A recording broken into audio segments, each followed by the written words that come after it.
예, 보스 반도체의 최정석 부사장님 모셨습니다. 전략 마케팅을 총괄하고 계십니다. 안녕하십니까? 네, 안녕하십니까. 반갑습니다. 전략 마케팅실, 전략 마케팅을 하려면 네, 시장 돌아가는 상황도 잘 아셔야 되고 그렇죠. 기술도 많이 다 아셔야 되고 네, 맞습니다. 그렇죠?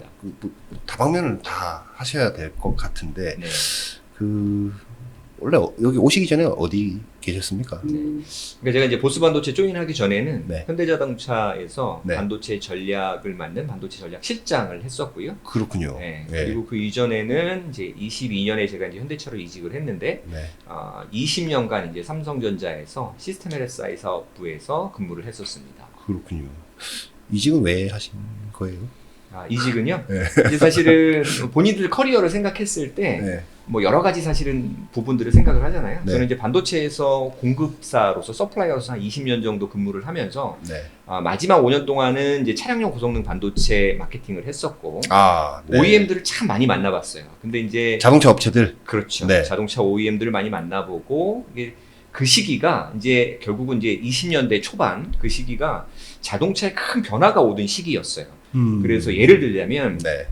인포테인먼트 시스템에 이제 차량 앞에 있는 디스플레이를 보면 예전엔 전부 다 아날로그였거든요. 근데 이게 그렇죠. 디지털로 변하고 스크린 사이즈가 커지고 자율주행이 없었는데 자율주행이 들어오면서 사실 차량의 변화가 크게 발생이 됐고 네. 고성능 반도체의 니즈가 많이 발생했었던 거예요. 근데 이제 네. 어려웠었던 상황은 자동차 업체가 무슨 생각을 하고 있을까? 이제 공급사 입장, 반도체 입장에서 항상 고민이었거든요. 네. 근데 이제 그런 니즈를 가지고서 다양한 차량 OEM들을 만나다 보니 반대쪽에서 내가 일을 할 수 있으면 고객 사이드에서. 그렇죠. 고객 네. 사이드에서 일을 할 수 있으면 반도체의 경험과 난리지를 녹여서 더 어떤 혁신이나 컨트리뷰션 관점에서 도움이 좀 될 수 있겠다 이런 생각을 가져갔고 저 개인적으로도 서플라이어 사이드와 바이어 사이드 양쪽에서 일해 본다면 제 커리어에 큰 뭐 다양한 경험과 도움, 전문성을 가질 수 있지 않을까? 뭐 그런 게 사실 모티베이션이 됐다라고 보시면 될 것 같습니다. 삼성 시스템 LSI에서 칩 만들던 차량용 고성능 반도체, 네. SoC, 차량용 SoC라고 맞습니다. 얘기하면 SoC. 되잖아요. 네. 인포테인먼트 혹은 자율주행 네, 인포테인먼트를 메인으로 했었습니다. 인포테인먼트를 메인으로 하셨고 거기 계시다가 그럼 반대쪽으로 가서 현대차에 3년 계셔 보니 네. 어떻던가요? 반도체 만들던 회사에서 바라보던 것과 좀 많이 다릅니까? 그렇죠. 더 복합적으로 사실은 반도체를 바라보는. 네. 뭐 이제 제가 이제 삼성전자 시스템 LSI 사업부는 지금까지도 사실 인포테인먼트 향 이제 고성능 SoC만 하고 자율주행은 하진 않고 있거든요. 네. 근데 이제 그 밖에 이제 다른 차량용 반도체가 많지는 않습니다. 근데 네. 현대차 이직하면서 사실은 이제 고성능 반도체, 뭐 자율주행이나 인포테인먼트 이외에 네. 뭐 전기차에 들어가는 이제 전력 반도체 포함 다양한 반도체를 바라볼 수 있는 사실 큰 네. 뷰를 갖게 됐고요. 네. 뭐 사실 이제 OEM 입장에서 어떤 전략을 구가해야 되는지, 경쟁력 향상을 위해서는 어떤 부분이 필요한지, 뭐 이런 부분들을 사실은 OEM 차량 OEM 입장에서 이제 바라볼 수 있는 뷰를 갖게 됐죠. 요즘 뭐 신차 나오는 거 보면 디스플레이 진짜 말씀하신 대로 너무 크고 네. 뭐 다양한 걸 할 수 있지 않습니까? 그렇죠. 터치 스크린까지 다 들어와 있죠. 네. 그리고 뭐 하여튼 그 안에 들어가는 이제 반도체에도 어떤 것들이 주로 많이 쓰이는지 되게 뭐 일반 운전자들은 잘 모르죠. 뭐가 들어갔는지 그냥 그렇죠. 그 인터페이스라든지 이런 것만 이제 네. 받아들이는 입장에서는 이제 체감을 하게 되는데 네. 주로 어떤 회사들이 그런 자동차용 네. 인포테인먼트와 네. 혹은 자율주행 쪽에서 잘합니까?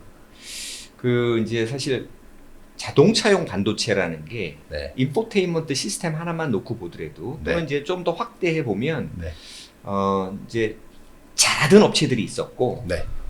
또 최근에 이제 아까 말씀하신 것처럼 새로운 변화에 고성능이 필요한 쪽에 새로 들어오는 진입한 업체들도 좀 있습니다. 그래서 이제 예전 자동차 같은 경우 보면 사실은 이제 아날로그 형태 뭐 그 인포테인먼트 시스템을 보더라도 계기판이 니들로 돼 있었죠. 바늘로 돼 있어서 아날로그 표시였고 그리고 이제 센터 디스플레이 쪽을 보더라도 뭐 라디오나 좀 올드 스타일이었죠. 그런 데는 사실은 컴퓨팅 파워가 말 그대로 연산을 많이 해야 할 필요가 없었기 때문에 우리가 마이크로 컨트롤러 유닛이라는 MCU가 많이 들어가 있었습니다. 네. 근데 이제 MCU를 잘하는 업체들로 네.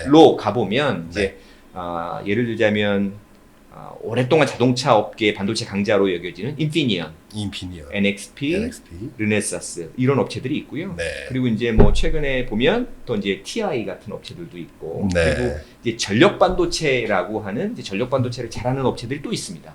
근데 이제 고성능 반도체 쪽으로 가면 네. 사실은 MCU는 사실 퍼포먼스에 한계가 있기 때문에 있죠. 그리고 반도체 생산 공정 자체도 사실은 어드밴스 공정을 안 써도 되고 약간 좀 레가시 공정인 100나노나 뭐 네. 130나노나 이렇게 쓰게 되거든요. 근데 이제 선단 공정 고성능으로 가면 저전력의 고성능을 필요로 하기 때문에 뭐 그 7나노, 5나노, 심지어는 4나노 이렇게 이제 선단 공정을 써야 되는데 그쪽 부분에서 고성능은 엔비디아 또는 퀄컴 그리고 이제 신규 업체로 들어오고자 하는 뭐 미디어텍, 르네사스 그러니까 말 그대로 큰 고성능 반도체를 하는 업체들이 사실 이제 그 존재한다 이렇게 말씀드릴 수 있을 것 같습니다. 반도체가 굉장히 많은 다양한 종류의 센서류나 말씀하신 대로 맞습니다. MCU 종류도 뭐 여러 부위에 다 들어가는 그렇죠. 것 같던데 어쨌든 일반 소비자 입장 혹은 뭐 투자를 하는 사람들 입장에서라고 본다면 큰 칩들을 네. 많이 이제 쳐다보게 되는데 그것이 지금 말씀하신 엔비디아, 퀄컴, 뭐 미디어텍, 르네사스 네. 혹은 뭐 삼성 LSI도 일부 그렇죠. 예, 뭐 맞습니다. 인포테인먼트 쪽으로 네. 하신다고 하니까 이제 하게 되는데 차량을 주로 만드는 이제 뭐 현대자동차라든지 뭐 복스바겐이라든지 혹은 일본의 뭐 도요타라든지 이런 큰 회사들은 네. 그냥 그 고르는 기준들이 다 제각각일 것 같은데 그렇죠. 그 어떤 걸 주로 많이 봅니까? 그러니까 이제 반도체에 따라서 사실은 선정 기준이 다르고요, 당연히. 근데 네. 이제 오늘 이제 주제는 고성능 반도체니까 네. 고성능 반도체 쪽으로 간다면 네. 사실 이제 제일 중요한 것 중에 하나는 아무래도 원가 부담이 상당하기 때문에 네. 그러니까 일전에 말씀드린 것처럼 이전에는 이제 뭐 MCU다라고 하면은 뭐 비싸야 10불 내외 또는 네. 그 이하. 근데 네. 이제 고성능 반도체는 그의 10배 이상이 되는 케이스가 나오기 시작을 했거든요. 100불이 넘어갑니까? 그렇죠. 칩 하나에? 그런 경우도 이제 네. 나오기 시작을 했고 네.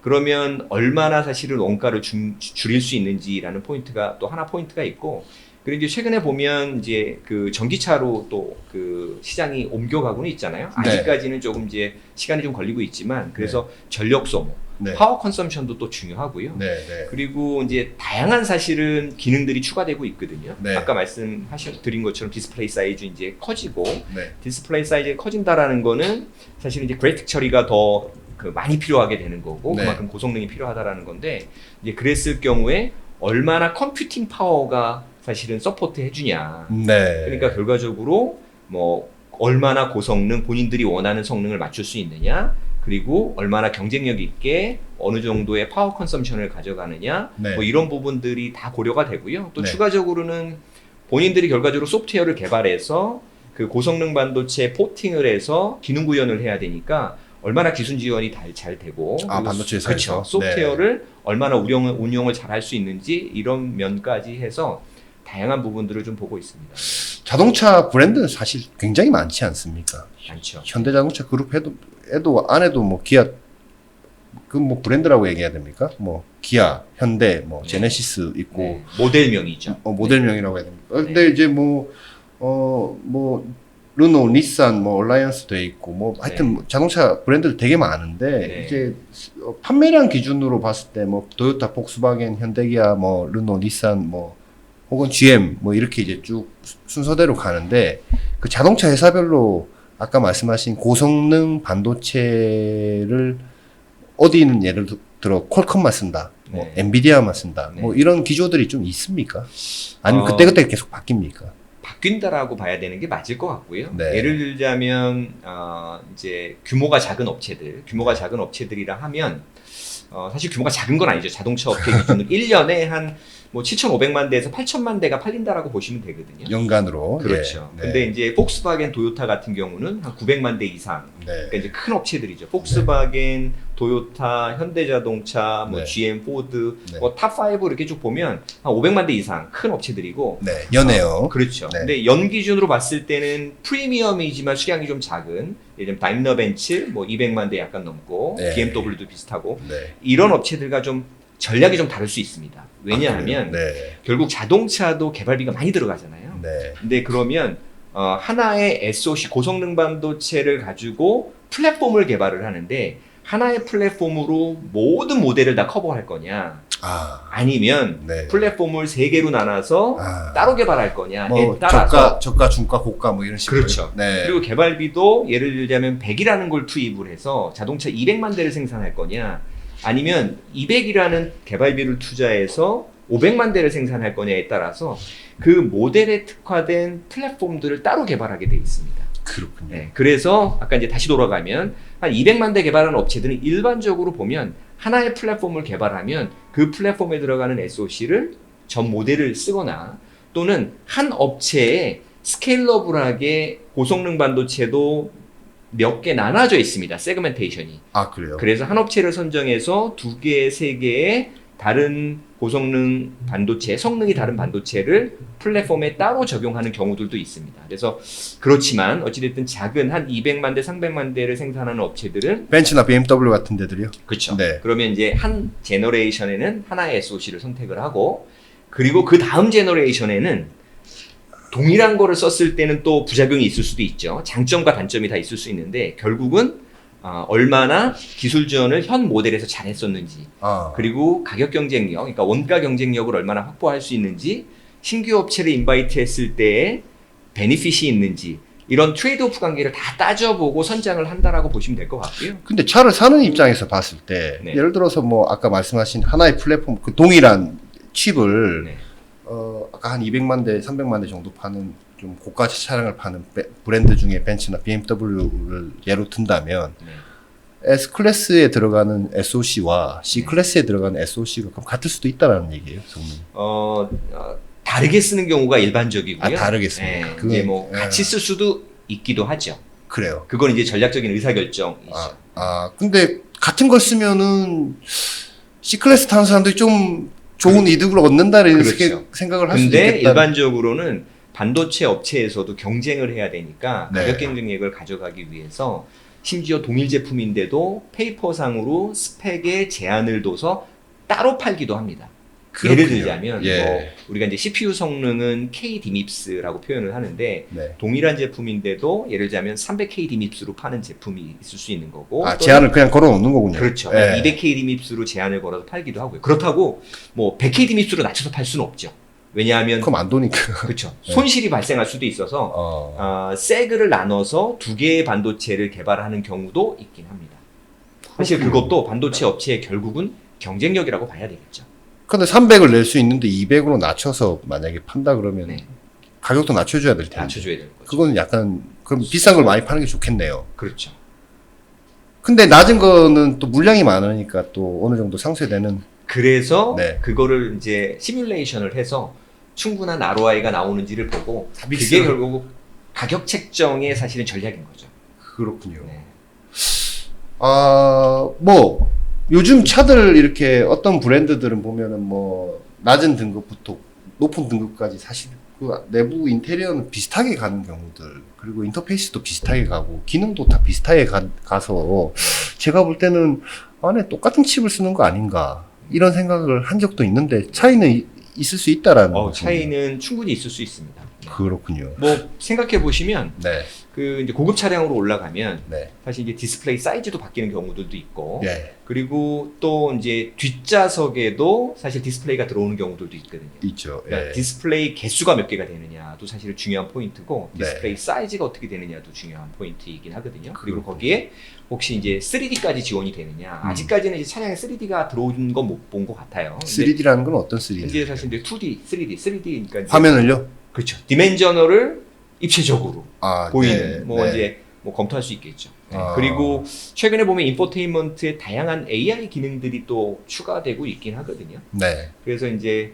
어떤 AI 기능들이 추가되느냐. 네. 최근에 보면 그 보이스 어시스턴트 해주는 어플리케이션들이 많이 나오거든요. 근데 이제 그게 뭐 아시는 것처럼 뭐 챗GPT나 뭐 그록이나 제미나이 이런 것들이 차량에 올라오고 있습니다. 그래서 아, 그래요? 네. 그래서 뭐 심지어는 나중에 이제 자율주행 가잖아요. 완전 자율주행 가면 운전을 안 하시면 자동차 안에서 뭘 하시겠어요?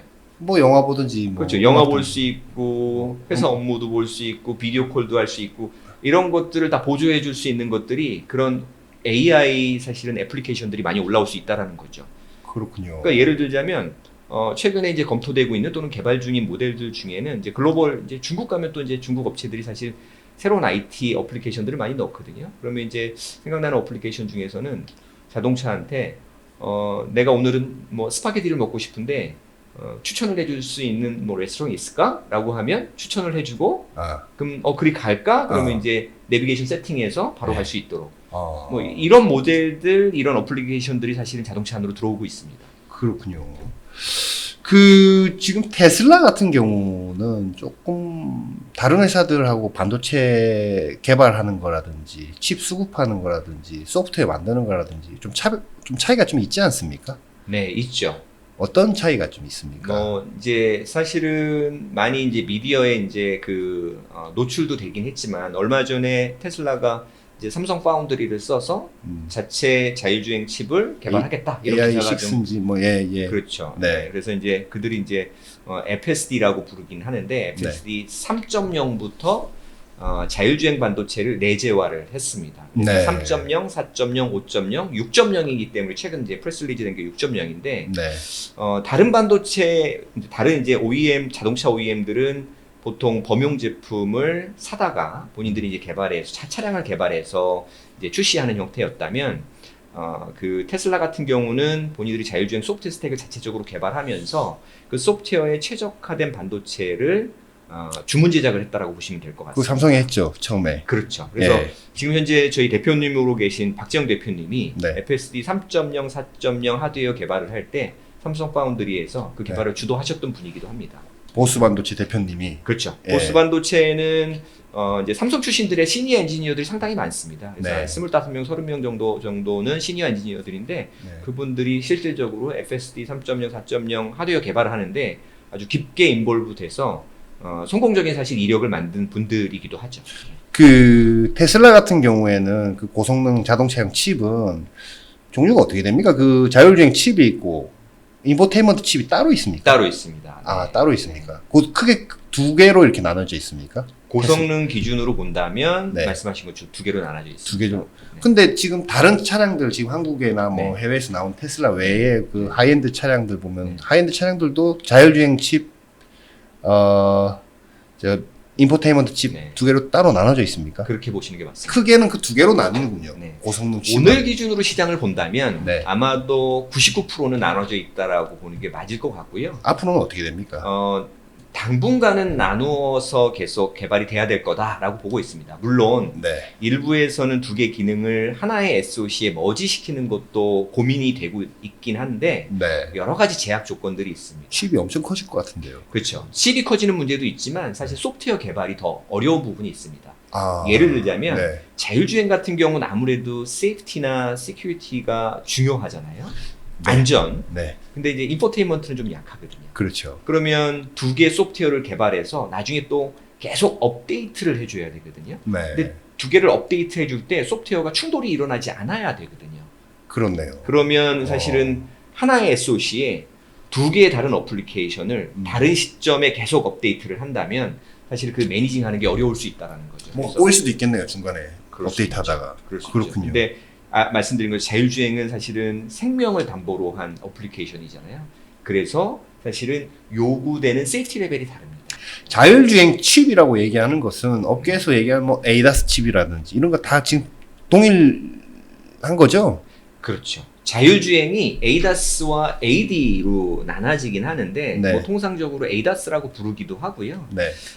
사실은 이제 그 AD 같은 경우는 이제 오토노머스 드라이빙이라 그래서 결과적으로 레벨 4 이상 로봇 택시를 보통 AD라고 부르고요.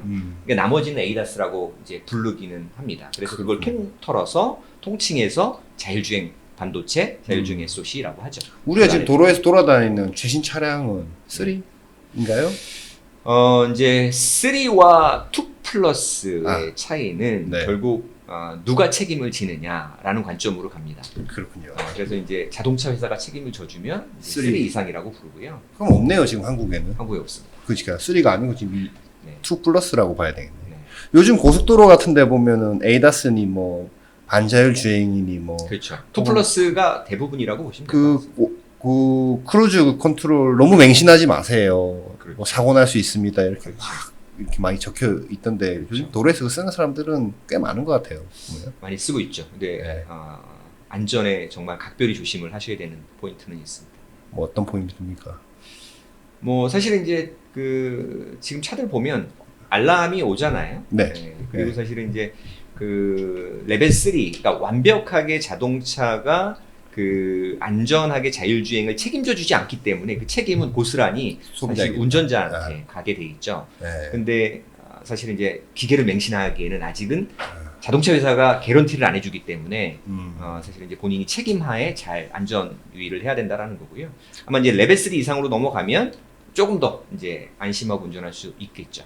아니 지금 사고가 났을 때 그 책임을 누가 지느냐에 따라서 지금 3냐 뭐 아니냐 네. 지금 말씀하셨는데 제조사가 책임 안 지려고 할 것 같은데 우리나라만 그렇습니까? 글로벌하게 다 그렇습니까? 근데 이제 예를 들자면 이제 미국 같은 경우를 보면 네. 그 로봇 택시가 서비스가 이루어지고 있잖아요. 네. 이제 웨이모 같은 경우는 샌프란시스코 포함해서 다양한 도시에서 완전 자율주행을 하고 있거든요. 그래서 운전석에 사람이 없습니다. 네. 그래서 원하는 데 픽업 다 되고 드랍도 되고 네. 그리고 뭐 텍사스에서는 최근에 이제 테슬라가 이제 그 승인을 받은 것 같더라고요. 네. 이제 그런 경우는 누가 책임을 질까요? 누가 집니까? 결국 뭐 자동차 회사가 보험회사하고 아. 해서 책임을 지겠죠.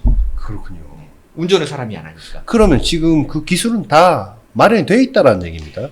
이제 어느 정도는 돼 있다라고 보고요. 네. 다만 얼마나 싸게 만드느냐가 또 하나의 관건이긴 합니다.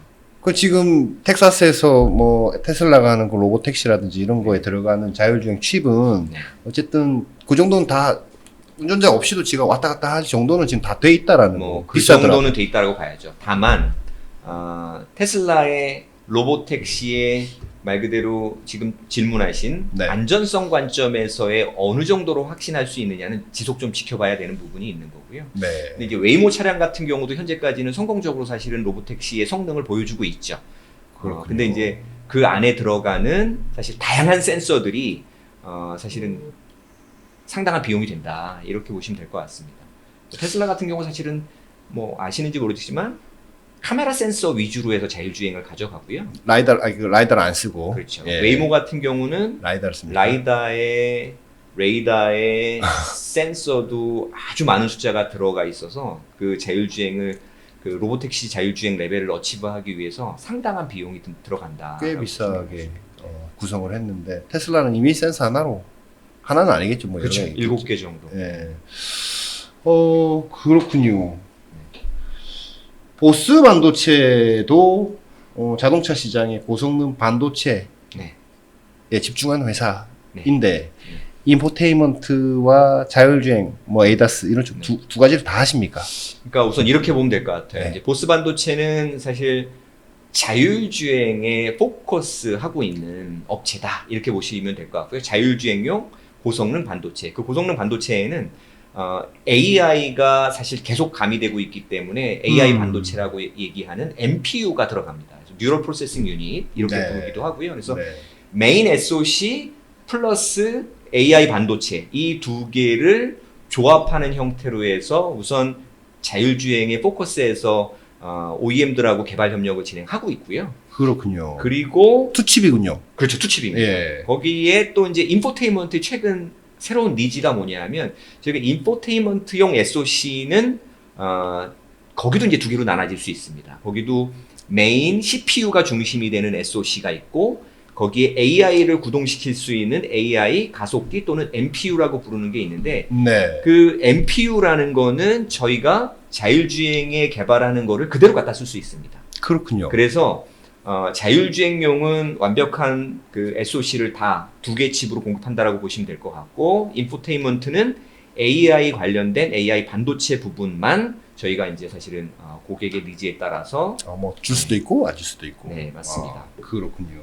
이글 N이라는 제품을 네. 출시를 한 겁니까? 네, 이제 첫 번째 샘플이 사실은 올 초에 나왔고, 그래서 이제 CES에서도 소개를 좀 했었고요. 올 초에 CES에. 네. 그 구성이 그리고- 어떻게 돼 있습니까? 그 칩은. 네. 구성이요. 네. 그러니까 이글 N이라고 보면 하나의 그 AI SoC라고 봐야 될 것 같고요. 네. 그 안에 가장 큰 부분은 NPU 블락이 가장 크게 많이 들어가 있습니다. 네. 그래서 말 그대로 이제 NPU라는 거는 아까 말씀드린 것처럼 Neural Processing Unit의 약자고 네. CPU와 다르게 한순간에 패러럴하게 다양한 연산을 할 수 있는 사실은 AI에 특화된 반도체라고 보시면 될 것 같고요. 네. 그 외에도 이제 사실은 이제 자율주행에 들어가기 때문에 세이프티를 보존해주는 이제 세이프티 블락이 들어가 있고 네. 그리고 이제 CPU 블락도 크진 않지만 작게는 들어가 있고 그 안에 이제 메모리 블락도 들어가 있고 그 칩이 구동하기 위해서 필요한 다양한 인터페이스들이 안에 들어가 있는 일종의 다양한 IP들이 들어가 있는 SoC라고 보시면 됩니다. 그것은 이제 초기 칩 샘플 이제 개발을 해서 올해 CES에 내놓으신 거고, 요거는 AI 칩이 아까 말씀하신 AI 칩인 겁니다. 맞습니다. 그리고 이제 자율주행 칩은 지금 개발 중이신 겁니까? 이제 개발 스타트를 해서 네. 저희가 이제 내년 연말 타겟으로 고객한테 이제 딜리버리 예정이긴 합니다. 그렇군요. 그래서 이제 아까 말씀드린 이제 이글 N 같은 경우는 이미 자동차 OEM들한테 전달을 해서 이밸류에이션 진행 중에 있고요. 아, 그렇군요. 네.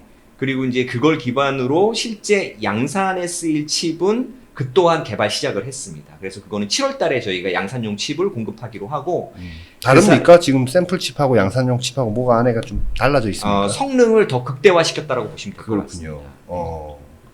텐스토렌트 NPU가 들어가 있다. 네, 맞습니다. 라고 브로셔에는 적혀 있던데. 네, 맞습니다. 그 뉴스에 많이 나오던 그분이 네, 짐 켈러. 그분이 네, 맞습니다. 만든 회사입니까? 텐스토런트는 이제 미국 베이스의 이제 고성능 반도체를 만드는 그리고 또 NPU IP를 만드는 회사고요. 참고로 제가 텐스토런트에 한 1년 반 정도 보드 멤버로 있기도 했었습니다. 아, 그래요? 네, 네. 왜? 그래서, 이제- 현대차에 계시니까. 네네.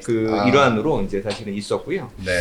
이제 짐 켈러는 참고로 이제 사실 유명한 분이죠. 한국의 방송에도 여러 번 나오시고 했는데 그분이 이제 텐스토런트의 CEO로 역임하기 전에는 이제 테슬라에서 사실 자율주행 하드웨어를 개발을 주도하셨고 그 전에 사실 이제 AMD나 인텔이나 다양한 곳에서 큰 컨트리뷰션을 하셨고요. 박재용 대표님이 아까 이제 말씀드린 것처럼 자율주행 SoC를 테슬라를 위해서 개발했다고 하셨잖아요. 그때 짐 켈러하고 연이 닿아서 그때 같이 어떻게 보면 개발을 했다라고 보시면 될 것 같습니다. 협업을 그때 네. 했군요. 그래서 이제 텐스토런트하고 보스는 그렇게 이제 타이트한 어떤 이전부터의 그 두 CEO 간의 협력이 근간이 돼서 네. 지금까지도 이제 타이트하게 협력을 하고 있고요. 아무래도 이제 NPU IP로 들어가 본다면 사실은 고급 인력들이 많이 필요한 게 NPU IP고요. 네. 그래서 이제 텐스토런트 같은 경우는 지금 현재 한 1,000명 정도 개발 인력만 1,000명 정도 되는데 거기서 이제 개발한 NPU IP를 저희가 이제 라이센스 도입을 해서 저희 NPU 칩에 이글 N에다가 넣어서 개발하고 있다라고 보시면 될 것 같습니다. 그것은 텐스토렌트 입장에서도 첫 이 지금 상용화 사례가 되는 겁니까? 아니면 딴 데도 공급을 했나요? 이제 텐스토런트 같은 경우는 주 타겟 시장이 서버 시장이긴 합니다. 그래서 그렇군요. 서버 시장으로는 이제 여러 개의 제너레이션의 제품들을 사실 소개하고 고객에 이미 딜리버리 했고 소량이지만 양산한 것도 있긴 하고요. 근데 요것은 차량형으로 예를 들면 네. 엣지향으로 들어온 첫 번째 사례군요. 케이스가 되는 거죠. 그렇군요. 그럼 요거랑 나중에 그 자율주행 칩이랑 같이 이제 공급을 하게 되는 거군요. 네, 맞습니다. 그래서 이글 A와 이글 N이 네. 사실 두 개를 콤비네이션 시켜서 네. 그래서 이제 차량에 들어가는 거고요. 네. 칩넷이라는 저희가 어떻게 보면 차량 기준으로는 첫 번째 월드 퍼스트로 첫 번째 사실은 칩넷 아키텍처를 도입한 회사이긴 하거든요. 아, 그래요. 네. 그럼 이글 A는 아까 얘기하신 자율주행 칩이고 이글 N은 AI 칩인데 네. 요것을 두 개를 이어 붙여서 붙인다. 아, 그래요. 네. 붙여서 공급을 하게 됩니다. 그렇죠. 그렇군요. 그러니까 참고로 우리가 칩넷을 얘기를 할 때 쉬운 표현으로 레고 블락 가지고 놀아보신 적 있으시죠? 네. 근데 이제 빨간 블락과 노란 블락을 겹치면 네. 하나의 더 큰 모양이 되잖아요. 빨간 블락은 예를 들자면 CPU 블락, 네. 그리고 노란 블락은 MPU 블락. 네. 원하는 만큼 붙여서 쓸 수 있게끔 가는 게 음. 칩넷 기술이라고 보시면 됩니다. 그냥 그래서 따로 붙이는 것보다 이렇게 칩넷으로 하는 게 더 낫습니다. 칩넷을 왜 할까요? 왜 하죠? 데이터 이동 속도 때문에 그렇습니까? 여러 가지 이유가 있습니다. 네. 아까 이제 자동차를 만들 때 사실 200만 대를 생산하는 업체도 로엔드 모델이 있고 미드레인지가 있고 하이엔드, 세그가 다르잖아요. 네. 그럼 거기에 들어가는 반도체가 똑같은 반도체를 넣으면 사실 반도체 업체 입장에서는 동일 제품이라면 싸게 팔아야 되는 문제가 생기잖아요. 그렇다고 2개의 제품, 3개의 제품을 개발하면 개발비가 많이 들어가는 어려운 점이 있잖아요. 네. 그래서 저희가 타겟한 건 베이스 다이라고 표현하는 CPU 베이스 다이와 네. AI를 지원하는 AI 반도체 NPU를 2개 다이를 개발한 다음에 고객이 원하는 성능에 따라서 붙이는 겁니다. 예를 들자면 베이스 모델에는 이글 A 하나로 지원하고 네. 미드레인지에는 이글 A와 이글 N을 붙이고 네. 프리미엄에는 이글 A 2개에 이글 N 2개를 붙여서 그렇군요. 조합을 만들어서 고객이 원하는 스펙을 맞추고 거기에 맞춰서 원가도 사실은 낮출 수 있게끔 컨트리뷰션하고 그렇군요. 그런 장단점이 있습니다. 그래서 하나의 SoC로 개발이 되기 때문에 네. 숫자는 달라지지만 소프트웨어도 리유즈할 수 있는 장점이 생기죠. 그렇군요. 제일 높은 차량에는 아까 말씀하신 대로 2개. 맞습니다. 조금 낮은 차량에는 1개씩. 맞습니다. 혹은 뭐 에이다스 하나만. 그렇죠. 지금 자율주행 칩 옆에 네. AI 연산 칩이 들어가면 네. 뭐가 달라집니까? 기존에는 자율주행 칩만 있었던 걸로 알고 있는데. 이렇게 보셔야 될 것 같아요. 네. 자율주행의 기술이 어떻게 발전해 왔느냐. 네. 이거를 질문 주신 거에 딱 대답을 드리면 네. AI가 자율주행에도 이미 들어오기 시작을 했다. AI가 자율주행에 들어와서 어떤 일을 할까 생각해 보면 네. 우리가 운전을 하면서 또는 자율주행이 자동차가 스스로 운전을 하면서 다양한 정보들을 센싱해서 가지고 들어오잖아요. 네. 예를 들자면 앞에 차량이 안쪽으로 들어오는지 바깥쪽으로 나가는지 아니면 신호등이 어떻게 바뀌는 건지 이전에는 이런 모델들 어떤 다양한 신호들을 말 그대로 모델을 만들어서 그 모델이 동작하는지 사람들이 다 테스트하고 평가하고 어떻게 보면 소프트웨어를 개발했다라고 보시면 될 것 같아요. 근데 요새는 어떻게 한다? 그걸 다 트레이닝을 시킵니다. AI로. 결국 AI가 들어오면서 자율주행도 훨씬 더 안전하게 발전하고 있다라고 보시면 될 것 같아요. 예. 이제 조금 더 깊게 내려가면 자율주행 솔루션 자체가 사실은 모듈러 방식으로 예전에는 개발이 됐어요. 네. 예를 들면 센싱해서 들어오는 데이터들을 머지해서 예를 들자면 센싱해주는 파트가 하나 있고 이걸 가지고 어떻게 운전할 건지 플래닝하는 파트가 있고 네. 그리고 이걸 가지고 또 실제 구동 예를 들면 운전대를 뭐 조작하거나 브레이크를 밟거나 하는 실제 익스큐션하는 그 모듈러 방식으로 세 개를 나눠서 세 개를 소프트웨어를 연결해서 사실은 자율주행이 갔다고 보면 지금은 AI 트레이닝을 시켜서 end-to-end 중간에 사람이 개입하지 않고 예. AI가 계속 학습한 다음에 들어오는 센싱을 기반으로 바로 동작이 이어지게끔 이게 큰 AI 모델이 들어오기 시작했습니다. 그래서 그렇군요. NPU가 AI 반도체가 사실 니즈가 더 늘어나고 있는 형국이기도 하고요. 그렇군요. 그 NPU는 추론을 주로 하겠네요. 그러면. 맞습니다. 인퍼런스 전용입니다. 그렇군요. 네. 그러면 그거는 보스 반도체는 지금 그 개발 일정, 출하 일정이 어떻게 된다고 다시 한 번만 얘기 좀 해주시죠. 우선은 아까 말씀드린 것처럼 이글N의 첫 번째 엔지니어링 샘플은 이미 고객들한테 전달이 되고 있고 네. 그리고 이제 양산용 같은 경우는 내년 7월 정도에 내년 저희가 7월. 이제 양산 샘플을 고객한테 전달하기로 지금 되어 있고요. 네. 그리고 이제 그 베이스 다이라고 하는 이글 A는 네. 내년 12월 타겟으로 지금 현재 이제 개발 시작을 했다고 보시면 될 것 같습니다. 그렇군요.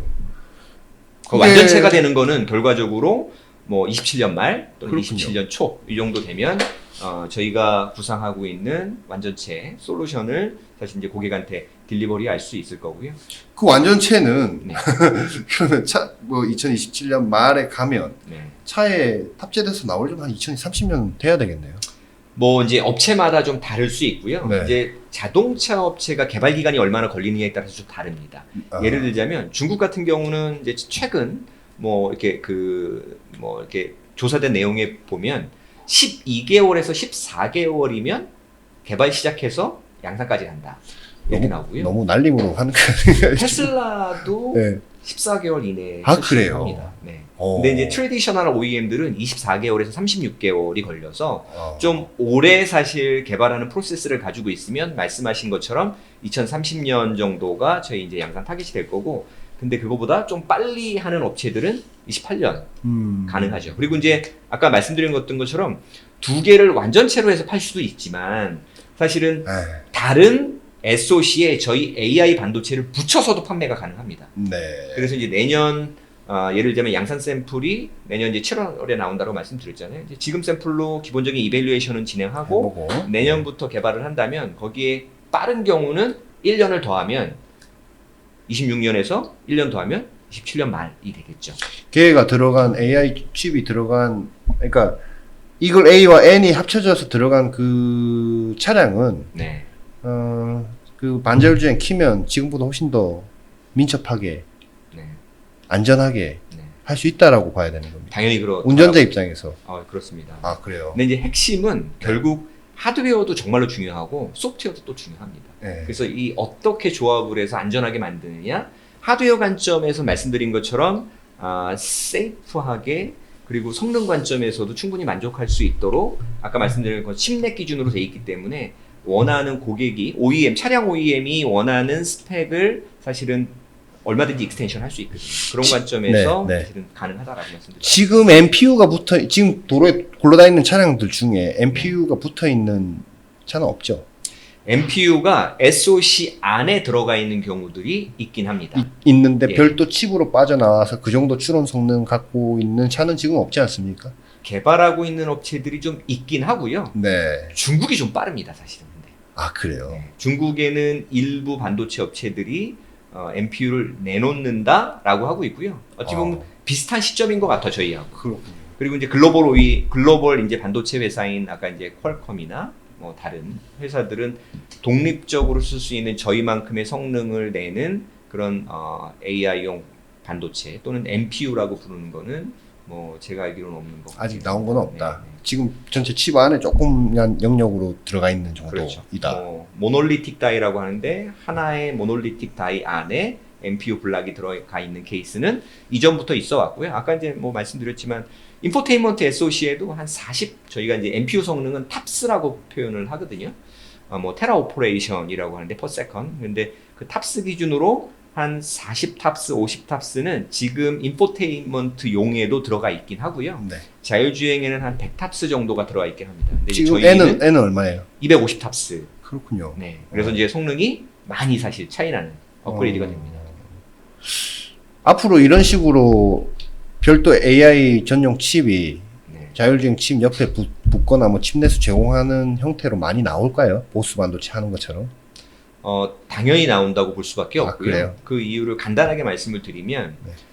저희가 이제 250 탑스를 말씀을 드렸잖아요. 네. 근데 이제 250 탑스의 칩 사이즈도 상당히 큽니다. 네. CPU와 GPU 그리고 다양한 IP들이 사실은 SoC 안에 들어가고, 근데 그것만으로도 사이즈가 사실 많이 커져 있는 상태예요. 네.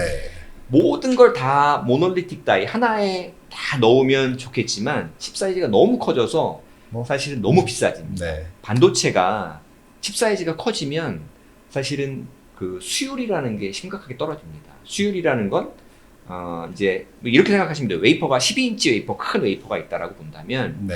칩 사이즈가 작을 때는 예를 들면 위에서 파티클을 딱 던지면 예를 들자면 한 10,000개짜리 다이가 있다. 네. 그러면 떨어지는 게 있고 안 떨어지는 게 있고 그럴 거잖아요. 그럼 예를 들자면 파티클이 떨어졌을 때 10,000개 중에 한 뭐 10%가 죽을 수 있겠죠. 그럼 1,000개 죽는 건데. 그렇죠. 네. 근데 예를 들자면 그 파티클을 동일하게 400개짜리 큰 다이에 던지면 어떻게 될까요? 더 많은 면적을 잃는 거군요. 이 큰 면적에 조그만 하나만 떨어져도 죽는 거거든요. 그러니까요. 예. 그러니까 수율이 말 그대로 하키스틱 거꾸로 해놓은 것처럼 네. 엄청나게 급격하게 떨어집니다. 칩이 그 너무 얘기는 너무 큰 것도 좋지 않다. 그렇죠. 네. 원가가 너무 비싸지는 한계가 있기 때문에 네. 적정 칩 사이즈가 중요하다. 그래서 그 문제점을 해결하기 위해서 성능은 지속적으로 올라가고 있거든요. 네. 그럼 그거 어떻게 해결할 거냐? 결국은 적정한 사이즈로 분리해서 레고 블락처럼 칩네타. 칩네타하면 그렇군요. 원가를 낮출 수 있는 혁신이다. 아. 사실은 다른 업체들도 메이저 업체들도 이제 시도를 하려고 하는 것 같더라고요. 보스 반도체가 좀 빠르게 네, 지금 빠르게 가고 네, 있다라는 맞습니다. 것이군요. 요거 지금 이글 A, 이글 N 뭐 내년 7월, 뭐 내년 12월에 착수 뭐 이렇게 이제 말씀하셨는데 요것은 현대차에 들어갑니까? 글로벌 OEM 타겟으로 들어간다, 이렇게 들어가는 목표로 우선은 가져간다. 그렇군요. 그러니까 저희가 사실은 프레스 릴리즈가 되어 있는데 그 유럽에 이제 그 주요 OEM하고 이제 24년 말에 개발 계약을 하고 아, 그렇군요. 네, 지금도 열심히 사실은 이제 개발 협력을 좀 하고 있습니다. 네.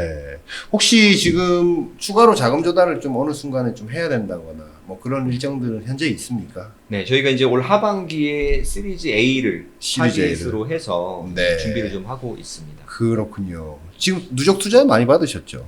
네, 뭐 한 400억 가량 정도. 400억 가량. 네. 근데 그 돈으로 이 큰 칩들을 이렇게 만들기는 좀 돈이 더 필요하지 않습니까? 맞습니다. 그래서 이제 시리즈 A라는 것도 하는 거고 저희가 이제 그거를 어떻게 보면 보완하기 위해서 사실 이제 비즈니스 모델 두 개를 가져갑니다. 예. 하나는 저희 자체 칩을 사실 이제 개발해서 이제 판매하는 모델이 있는 거고 또 하나는 이제 에이직 사실은 서비스 모델이라 그래서 맞춤형 반도체를 만들어서 고객의 니즈에 맞게끔 개발해서 전달하는 모델이 있습니다. 어떻게 마치 보면 과거에 삼성이 테슬라가 삼성한테 어떻게 보면 이제 아웃소싱을 맡겼던 것처럼 네. 그런 형태의 사실은 비즈니스를 하고는 있고요. 네. 그래서 이제 차이는 뭐냐 하면 자체 제품을 하면 사실 매출이라는 거가 나오는 시점은 차량이 양산이 돼야지 나오는 거잖아요. 그렇죠. 네. 근데 이제 용역 매출, 말 그대로 네. 에이징 매출을 맞춤형 반도체는 과제를 착수하는 시점에 돈이 들어온다. 그렇죠. 돈이 일부 들어오고 네. 사실은 이제 개발 기간의 마일스톤에 맞춰서 순차적으로 들어오는 게 있기 때문에 그런 관점에서도 이미 저희는 이제 매출 발생을 하고 있거든요. 그렇군요. 네, 그래서 이제 그런 걸 이용해서 같이 내부 개발비로도 일부 충당하는 형태로 비즈니스를 하고 있습니다. 그렇군요. 두 가지를 좀 병행할 현실적으로는 할 수밖에 없는 상황이겠다는 생각이 드는군요. 그러니까 사실은 그냥 일반적인 스타트업은 하기가 사실 쉽지 않을 거예요. 근데 다만 아까 말씀드린 것처럼 이제 보스 반도체 저희 현재 인원이 한 210명이 넘거든요. 야, 근데 이제 엄청, 그 중에 사실 이제 삼성 출신들이 되게 많고 네. 사실 시니어 엔지니어들의 아까 말씀드린 것처럼 이제 테슬라의 고성능 반도체, 심지어는 애플의 아이폰의 1세대부터 6세대의 사실 개발도 삼성에서 해줬었거든요. 용역으로, 네. 아웃소싱으로. 그때 당시에도 박재영 대표님이 또 중요한 역할을 하셨고 함께 일했었던 인력들이 또 많이 와 있습니다. 그래서 네. 글로벌 시장에 상당한 레퍼런스가 있다. 네. 그래서 그런 레퍼런스를 기반으로 해서 사실 이제 용역 매출도 네. 발생시키고 네. 그 네트워크를 이용해서 OEM들 진입이나 이런 것들도 사실은 다른 어떤 스타트업보다 수월하게 지금 가고 있다 이렇게 보시면 될 것 같아요. 에이직은 좀 안전하게 매출을 낼 수 있고 레퍼런스를 좀 쌓을 수 있는 좋은 도구가 될 수 있고 우리 브랜드로 자체적으로 하는 것은 잘 만들어서 고객에게 납품하고 했을 때 네. 높은 매출과 이익을 낼 수 가져갈 수 있다. 있고. 네, 맞습니다. 두 가지를 양갈래로 병행하고 있다. 병행하시는군요. 부사장님 오늘 나오셔서 거의 1시간 가까이 자동차 반도체 하이 퍼포먼스 고성능 반도체에 대해서 설명을 해주셨는데 고맙습니다. 감사합니다. 네, 감사합니다. 네.